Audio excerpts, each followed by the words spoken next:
Retail jobs. The place where you can deal with the dumbest customers, the craziest managers, and the most disgusting bathrooms. All to get paid a measly $15 an hour. But you wouldn't trade it for the world, at least for the first 2 weeks. The next 5 months before you quit, the only thing keeping you there is those 3 a.m. door dashes that you need to pay for. It's not all bad though.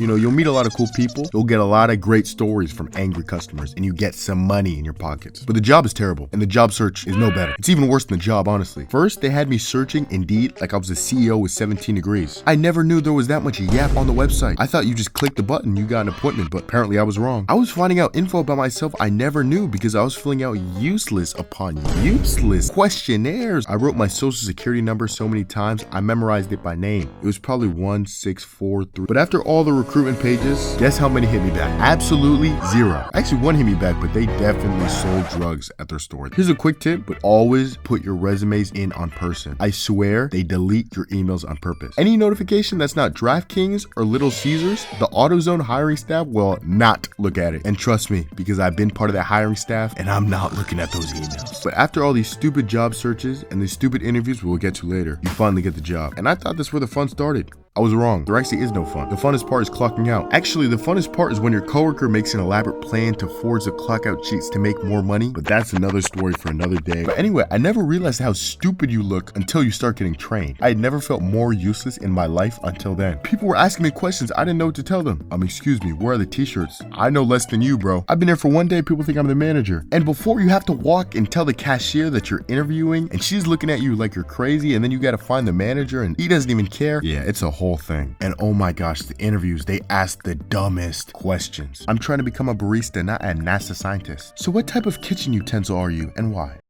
Are you serious right now? I swear, someone sits with ChatGPT on their computer and just goes wild with the questions. The requirements are you have to be the most confusing as possible and it has to relate to nothing about the job. So after all the training and all the interviews, you get to the actual real job and realize something that can be summed up in 2 words. Working sucks.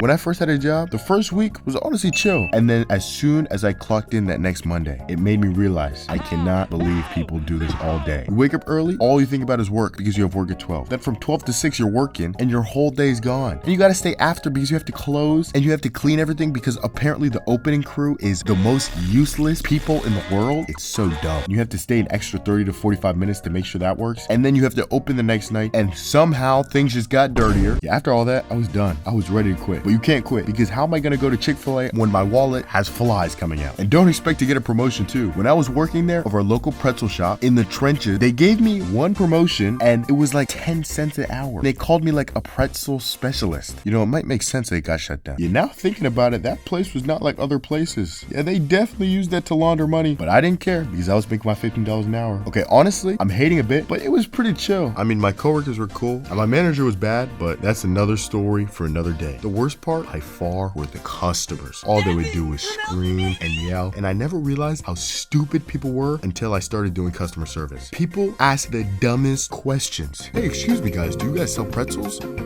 No we don't. The pretzel on the top of the van is just for show. They're asking me stuff they should definitely not be asking a 17-year-old working at a pretzel shop. If I eat this, is this gonna get in the way with the you-know-what time with my husband? No?